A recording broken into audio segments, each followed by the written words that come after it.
Encounters with star people, extraterrestrials that is, an extraterrestrial, a spacecraft, and an Alaskan blizzard. Many people tell of star people who came to us many generations ago. Of course, we have legends by the Paiutes and the Native American Indians. They called them Anu. The star people brought spiritual teachings and stories and maps of the cosmos, and they offered these freely. They were kind, loving, and set a great example.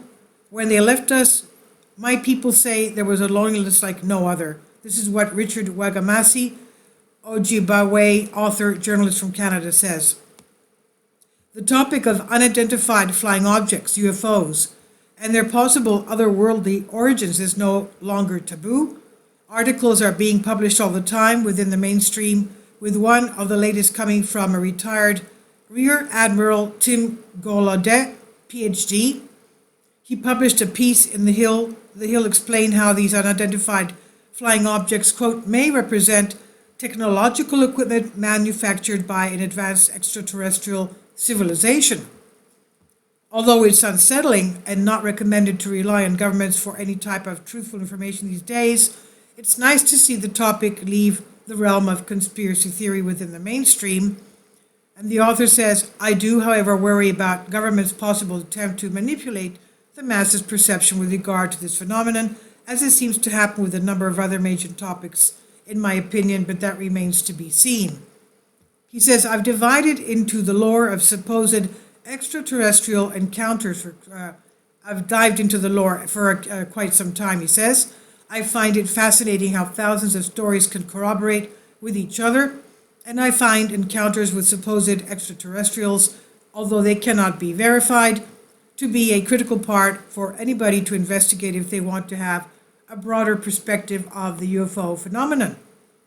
One area of interest for me are stories that comes from the lore of the indigenous from around the world, be it stories from the past to more modern day encounters that Native Americans have had, for example.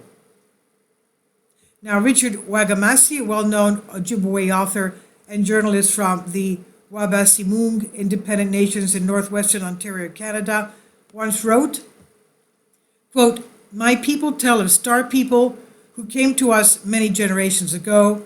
The star people brought spiritual teachings and stories and maps of the cosmos, and they offered these freely. They were kind, loving, and set a great example. When they left us, my people say there was a loneliness like no other. This is from Star People by Richard Wagamasi. Can you imagine a loneliness like no other? It's like your beloved has left you and you're going around trying to find him and you can't. It reminds me of the Song of Songs of the bride and bridegroom of the Old Testament. Now, Dr. Andre Sick Killer Clark, Professor Emeritus at Montana State University, who is Cherokee Choctaw, has been researching the star people and collecting encounters between them and Native American Indians for many years. In her book, Encounters with Star People, Untold Stories of American Indians, she details many of these stories and explains how her fascination with star people came from the stories told to her by her older relatives, like her grandmother when she was a child. The book is filled with many interesting encounters. In one of the chapters, she describes a story told to her by an Alaskan native who apparently, quote, came upon an alien in the middle of the road during a blizzard. True to the Alaskan code of honor, he invited the alien to join him in his vehicle for fear he would freeze in the 70 degrees below zero at night, unquote. His name was Ross, the Alaskan native, and he had heard about Clark and how she collected stories about extraterrestrials and UFOs from Indian people. They met at a restaurant, and Ross told Clark his story. Ross operated a snowplow for a living, and on the night of his encounter, he was working a 50-mile stretch during a terrible snowstorm where visibility was almost zero, and the temperature with the wind chill hovered at nearly 70 below. In the book, Clark outlines a conversation between her and Ross. I left out most of what Clark asked and focused on key questions from Ross describing the encounter. Ross, my partner comes from the south. We drive up and back over that stretch of the highway, keeping the roads clear. Sometimes we drive 18-hour shifts, sometimes more, We usually meet each other around Lucky Gills. Clark, I recognized the place that he was talking about. It was a halfway inn consisting of a bar, restaurant, and a gift shop. Ross, about an hour into the shift that night, I got a call from Bill, the other driver, that there was a strange glow up ahead of Lucky Gills. He asked if I saw it.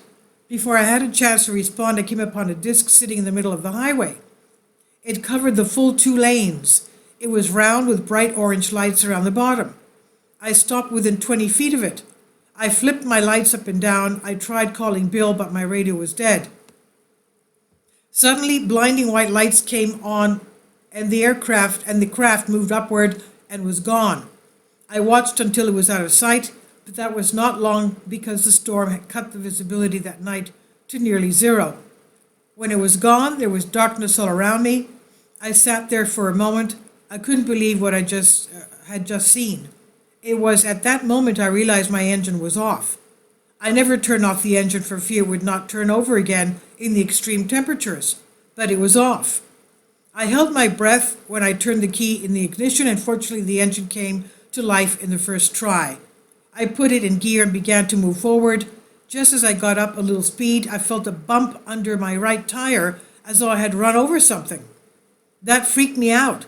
I thought it might be something from the spacecraft. I stopped the plow and readied myself to go outside. As I tightened the string of my parka under my chin, I saw a hand reach upward and pound on the side window.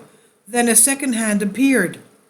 It was the scariest damn thing I've ever seen, I swear to you. Those hands only had 4 digits. I turned on the lights inside the cab and suddenly a face appeared and stared at me. Suddenly it turned and ran across the road to a stand of trees and disappeared. It ran across the road into the woods. I had no intention of following it. Leaving a vehicle in the blizzard could have deadly results. I thought that was the end of it, but it wasn't. Suddenly the creature reappeared in the middle of the road ahead of me. Somehow I understood that it was cold and needed a place of shelter. I offered him to come inside my snowplow, but he wanted nothing to do with it. He stood in the middle of the road and told me he was cold and it was my fault. He said the vehicle took off without him. He was outside when I came upon the craft. In their haste to evacuate the scene, the other crew members left without him. I invited him inside the snowplow again. I told him I had to clear the roads and I could not leave him outside in the cold. Reluctantly, he came inside, but not like you and I would climb inside. He just appeared. 1 minute he was standing in the middle of the road. The next minute he was inside the cab with me. So you can understand this has to do with interdimensional appearing and reappearing, right? And disappearing. Ross said, I would be lying to you if I said it didn't scare me. I was nervous and frightened. I just remembered what my grandfather taught me and stayed calm. That was the longest night of my life. I made it to my destination uneventfully. All the time the space traveler was riding shotgun in the passenger seat. He paused and then a smile crossed his face. I think we must have made an unusual pair. Once I made it to the 50-mile point, I turned around and began the journey back again. It was snowing hard. The roads were covered with another 4 inches of snow. On the return trip, the spacecraft appeared again in the middle of the road at the exact same spot as I encountered it earlier. The starman suddenly disappeared. Within seconds, I saw him in front of the craft. The pulsating lights outlined his shape, and in the dim light, I detected a brief and simple salute or a wave, I'm not sure, directed towards me, and then he was gone. He just disappeared in the night along with the craft. He told me the craft had malfunctioned. They set down in the middle of the road only momentarily for repairs. He was curious and had gone outside to do some testing of the snow. They didn't realize it was a highway because of the storm. When I came upon them, my appearance shocked them, and in their confusion they took off without him. They had not expected anyone to appear in the middle of the storm.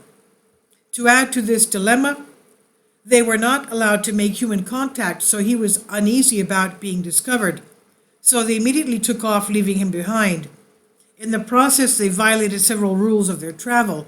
He said they were a young crew and would likely lose their rights as explorers if their superiors discovered their mistake. He was fascinated with the snowplow and how it worked. He considered it a rather primitive machine, but one that he was curious about.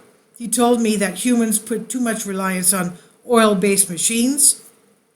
He said they should spend their energy on studying the use of magnetic propulsion for travel. He could not understand why our scientists had gone in this direction. He had never experienced snow before or the extreme cold. He said on his planet the weather never varied. He had never been so cold in his entire life and hoped never to repeat the experience. The alien was quite quiet most of the time.